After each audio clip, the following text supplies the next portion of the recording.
Hi guys, episode 2, Squirrel and Keralis are back. That's right, baby. And we've been talking about one thing, Paul, right? We need to have nicknames, like handles, I think you call them, right?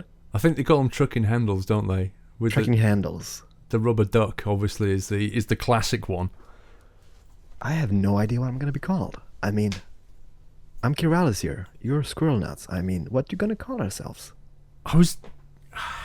Rubber squirrel? Does that work? Rubber Squirrel. I don't know if that works very well, to be honest. You know what? I think the viewer is gonna help us. So guys, please let us know, all right, in the comment section. We need to have some handles, like tracking handles. Why do you call them tracking handles? I think it's a CB thing, isn't it? It used to be CB handles. Oh. You remember when the truckers used to talk to each other on CB radio, and so you had a handle, and that's what it was. Because obviously you didn't want to give out your real name on a CB radio, so you'd have a handle. A rubber duck. Yeah. And I remember that movie. It was Convoy, right? I think so. And they refer to the police as a bear. And bear. They call them bears, and they say 10-4 there's a bear or something. And if there was a policeman in a helicopter, it would be a bear in the air. No, I can remember like parts of the movie, and it was a great movie when I was growing up. When I was young, kids, that was a great movie. Convoy was really good. I actually enjoyed Smoking the Bandit a lot as well. Smoking the Bandit series with it. Was it a Trans Am I think he had, or a Pontiac? I can't remember. Such great movies back in the days. They just don't make them like that anymore. They don't make them anymore, kids. Same with music. Now you have Justin Bieber. Oh God. And Justin Bieber is horrible. Justin Bieber. Is he still around making stuff, by the way? I have no idea. I don't follow these things. You know, I've read stuff on the tweeters, and they said he's gonna be retiring because he's so wealthy now that he doesn't have to work anymore. But I don't know. He can still piss me off for reason unknown. He's like one of the guys which you. Not that I'm jealous of Justin Bieber. No. I'm jealous of his bank account. Maybe bank account. But he seems to be such a douche, if you know what I mean. Oh, he really does. He doesn't seem to be a nice guy whatsoever. No, he's not. I don't think he is at all. He's always like punching photographers and stuff, and generally just acting like a dick, I think. And and he's still really popular with the girls. It's just like, what? How does this work? I think it transforms people, as soon as they get famous and rich. I'm not saying all people are like that, but a lot of people, like, as soon as they get a recognition and wealth, they turn douche. Why is that? I have no idea. Maybe they always were a douche, and they were just basically acting nice until they got famous, and then the real character came out. Yeah, that's strange. Oh, we got a guy. This guy's running an empty trailer. I like him anyhow, though. What's he moving? He's gonna get paid for that. Did you hear that Microsoft bought Mojang today? That's incredible news. I mean, there was a rumor last week, but I was like, how true is this then? Yeah, it was a rumor around 2 billion, and 2.5 billion is the final amount. 2.5. That's a lot of money. 5 billion. So wasn't it? No, it's mind blowing. Was it two guys who started Mojang? Was it Notch and Carl or something? I think it was 3 or something. So I mean, how much money? Beating a fence. Slow down, buddy. Whoa! How much money are they gonna get when they walk out of that room? $2.5 billion. Now I have no idea. I don't think they have to worry about work anymore in their lives if they don't want to work. But that's just. I mean, the amount of money. Staggering. Incredible. What do you think it means for Minecraft, though? I mean, I was a bit worried last week when I heard the rumor and stuff, because Microsoft might be a bit douche about how the content is like how the content is up on YouTube and it's monetized and stuff like that. But I don't think they will change it, to be honest, to be fair, because of the community itself. I think they kind of want to keep the community growing, and the only way to keep the community growing is to do YouTubers. Oh, look at the pink truck! Pink truck, pink Scania. That's insane. Pink Scania. But I don't think they will touch the community whatsoever on YouTube. I mean, it kind of makes what Minecraft is today. No, I mean, that's not even a concern as far as I'm concerned. they've got all kinds of games on YouTube, and they know it's Microsoft are really good at marketing, and they know that, you know, people who make videos on YouTube of Minecraft are just promoting the game. So they're not going to stop that. What I would be a bit more worried about is, like at Mojang, obviously, when the company started up, and you had Notch and stuff in charge of it, the culture was very kind of, we're doing something really cool and we're all free, and we can, if we want to add this to the game because we like the idea of it, then we can just add it.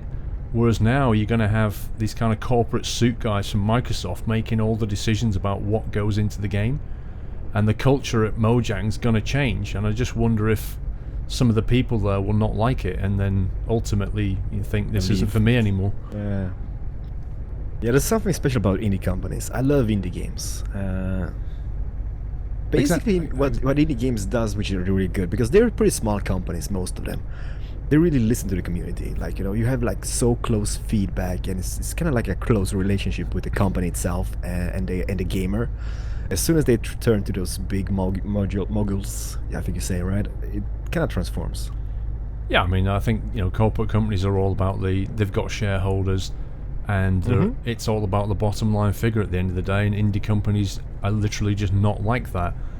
And yeah, it's going to be a big change. I mean, I think it'll mean good things and bad things for Minecraft in the long run, but I think it'll be a change. Some people will like it, some people won't.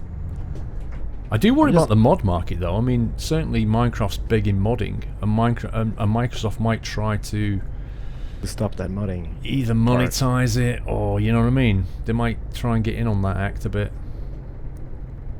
But I mean, I hardly play vanilla Minecraft whatsoever anymore. I just play modded Minecraft because of the mods. You know, there's so much more possibilities. The cool thing would be if they created Minecraft 2. I mean, you know, Minecraft with the forest graphics, for example. What if Microsoft basically took what's there and just made it better? Yeah, I'm not saying like this year, next year, maybe like in 2-3 years time. Just remake the whole engine, make it something which is like graphic-wise breathtaking. Probably. I reckon the they will. Possibilities. I mean, we've been talking about playing, what was it called? 7 Days to Die, right? 7 Days to Die, which is, I did play that a while ago, but I think it's changed quite a lot recently. I've been watching some streams, and the graphics has definitely changed. Better graphics, there's more stuff to do, so I mean, I think the whole aspect of like zombies and stuff, and like the possibility to craft stuff, mine stuff, I mean, it just keeps growing.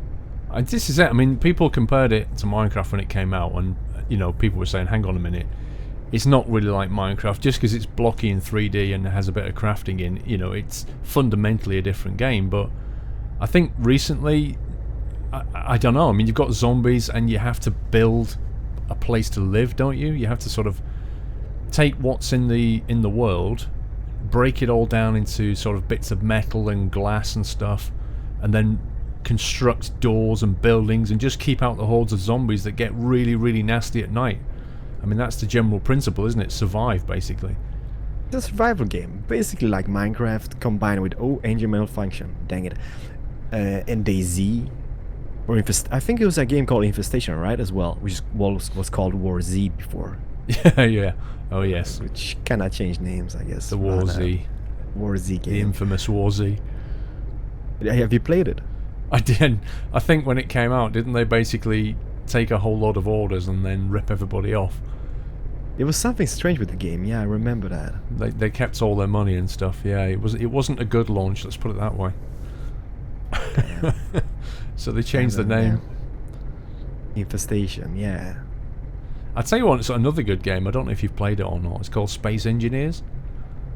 I'm not a space guy myself, so I haven't. But I've seen people play it, and it seems to be pretty beastly when it comes to building stuff and creating stuff. Definitely. And having your spaceship and stuff. I haven't really played it.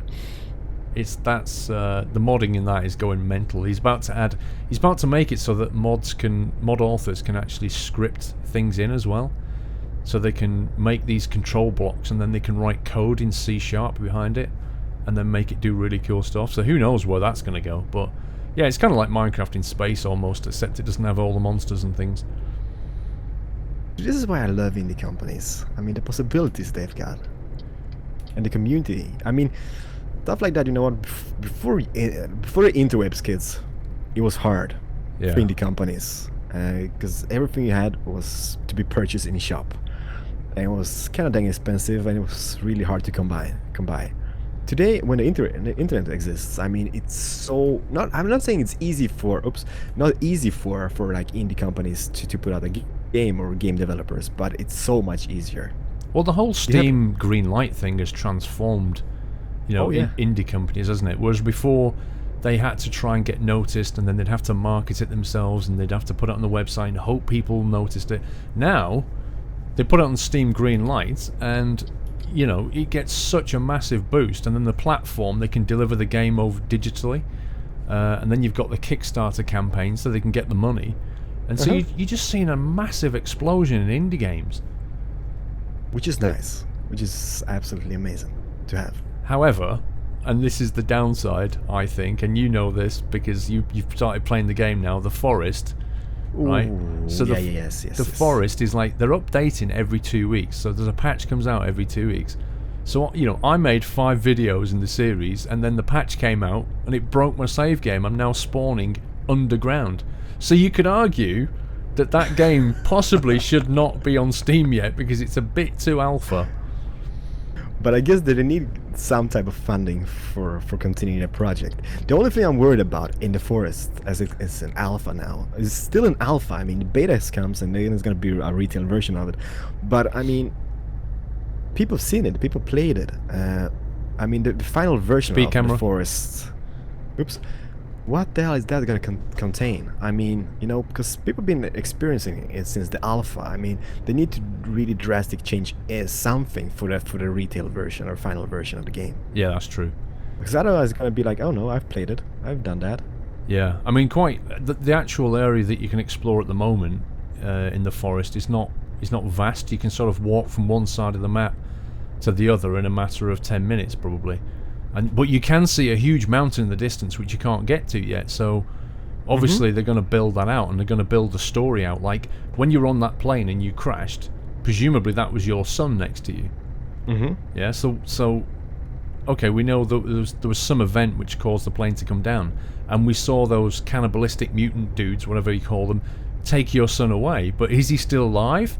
Is he going to be coming back as a cannibal? Would it be like Lord of the Flies, and when you find him, he's actually in charge of the whole thing? Like, he's running the whole mutant show? Who knows where it's going to go? Is Timmy, as they call him now because of PewDiePie. Oh, right. In charge. Nobody knows. No, but yeah, I guess there's an aspect to the game. I kind of would like to have the multiplayer aspect as well. I mean, doing that game multiplayer would be pretty decent. Yeah, I agree. I mean, the idea of being on this island and just a few survivors, and you've got obviously large numbers of these mutant creatures and God knows what else kicking around, and you've got to, I mean, day one is important in the Forest, isn't it? It's all about trying to hunker down for the night, a bit like Minecraft really. You've got to find yourself a spot to survive. You've got to get your food and your water sorted and your shelter, and that's no different. But being multiplayer, it would be a really cool game to put multiplayer actually. Yeah, I kind of love the thing that they're gonna extend the map. That would be pretty awesome. The thing I would love to see in a game like that, when you finally find your son and stuff like that, time to go home. You build something to get home, or you get found by someone and they help you out.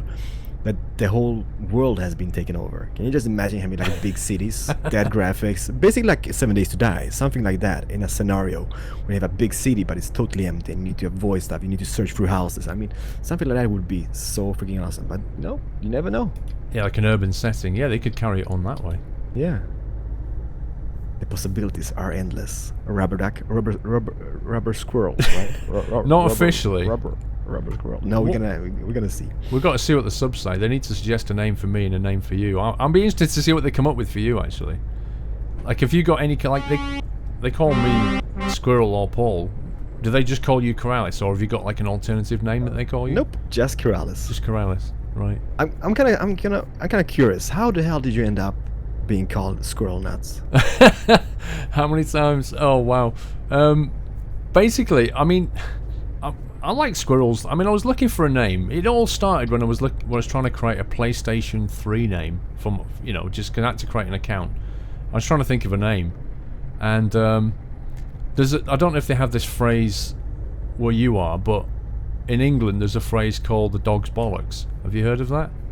I've heard it. I don't think we use it in Sweden. Okay, so basically it's just this weird phrase where if you say something is the dog's bollocks, right, which is obviously his testicles, if you say something is the dog's bollocks, it's like saying it's another phrase is the bee's knees. The dog's bollocks, the bee's knees. In other words, it's awesome. It's absolutely brilliant. So I kind of took the dog's bollocks and ended up with the squirrel's nuts. That's somehow I don't know how I got there, but that's kind of what happened.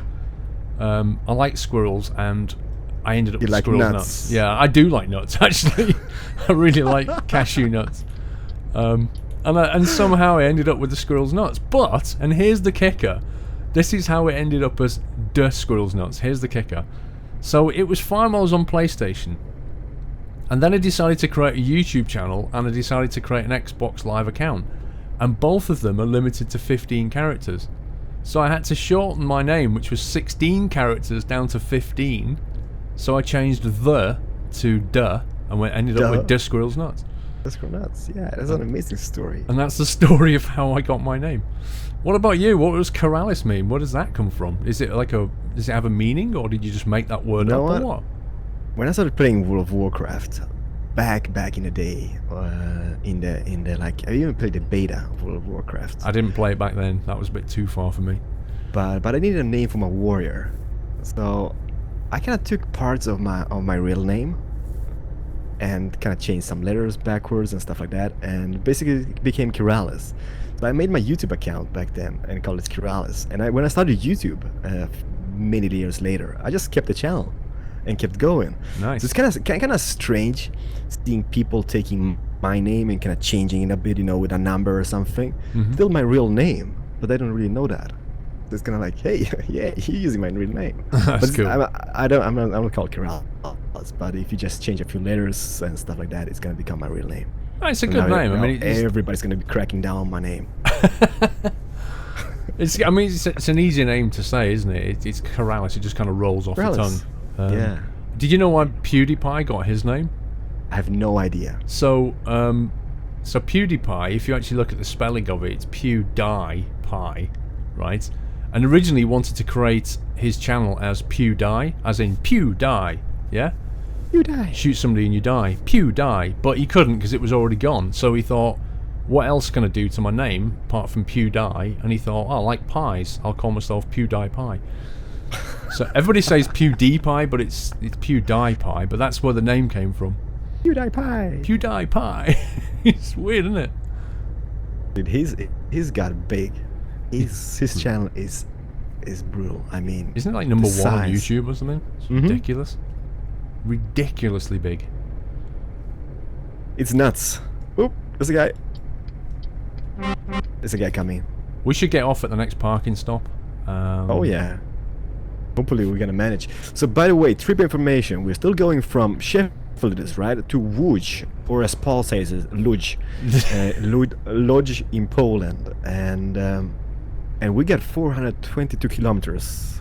That's kilometers, everybody, not miles. We don't use miles in this game, so it's kilometers. And we're gonna arrive in the next episode, right, Paul? That's right, episode 3. So we will have covered 1,200 kilometers of driving, and we've got just over 400 left. You know what? I'm just gonna ask it because usually when I do my series of Euro Truck, I just do a Q&A, right? But I'm gonna ask the viewers, what do you think about this, guys? Like, I mean, we're just talking a bunch of topics. If you want us to continue about that, because I mean, otherwise it would be pretty bland. Because I mean, otherwise it's just gonna be, okay, I can see a sign, okay, there's a truck, there's a tree. I mean, that wouldn't be cool. We should actually, if they like the idea of us talking about topics, then we should totally get some kind of suggestion box thing going and let people come in, and we'll just pick the best ones and go, you know, that's not a bad suggestion, and we'll just talk about that. That would be amazing. That would be amazing, having like a topic. Okay, yeah. In this episode we're gonna cover this topic, and we're just gonna be discussing that topic and just chilling, relaxing. This is a really chilled game though. It's not a hyped game.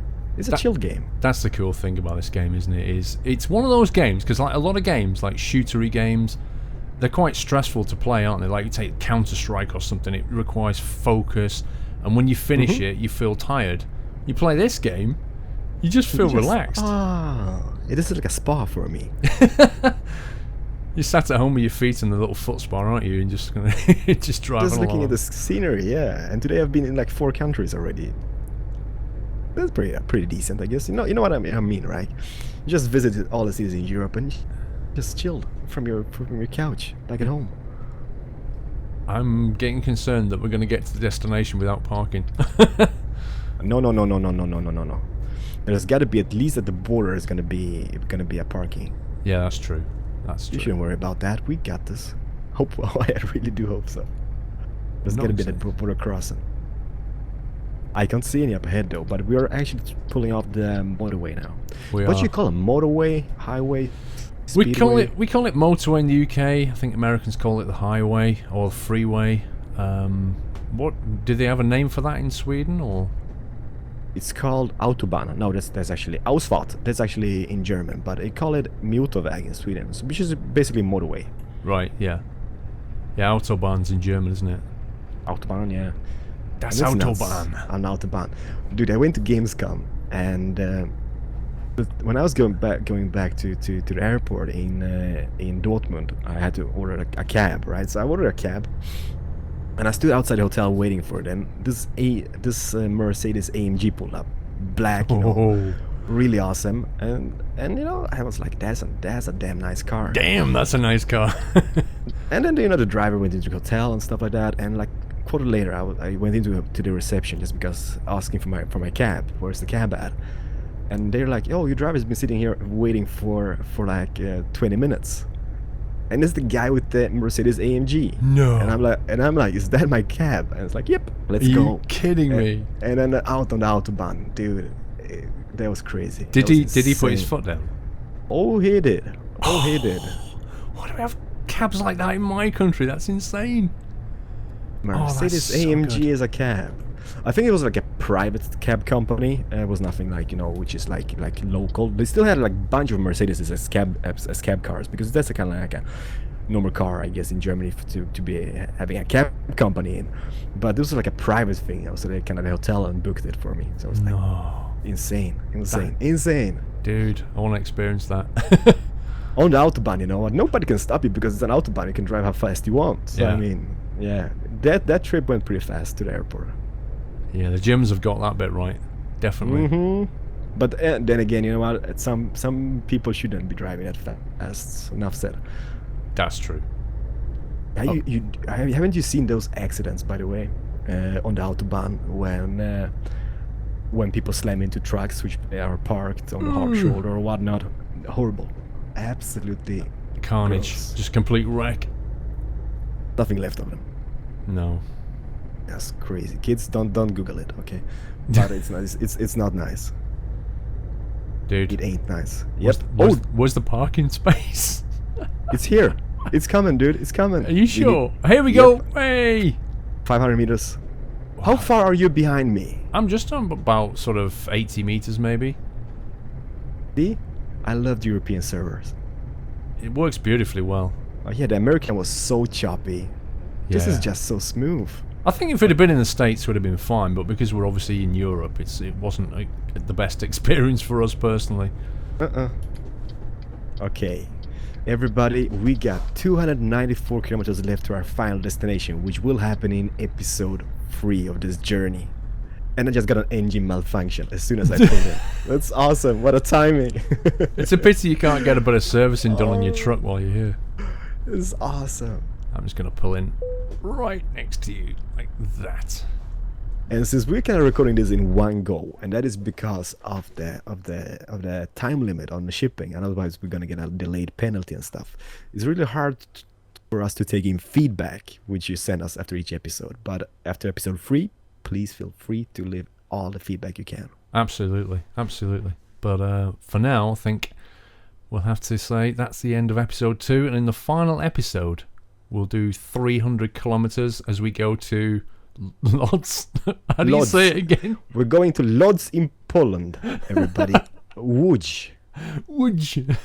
As we arrive there, you're going to be fluent Polish-speaking person. I'll be Trust speaking Polish by the time we get there. Łódź. Anyway, until the next episode. Everybody, thank you so much for watching. Like and favourite. Yes, and check out Squirrel Nuts. There's a link in the description. Thank you and And bye. Keralis. And Keralis. Thank you and bye guys. Later.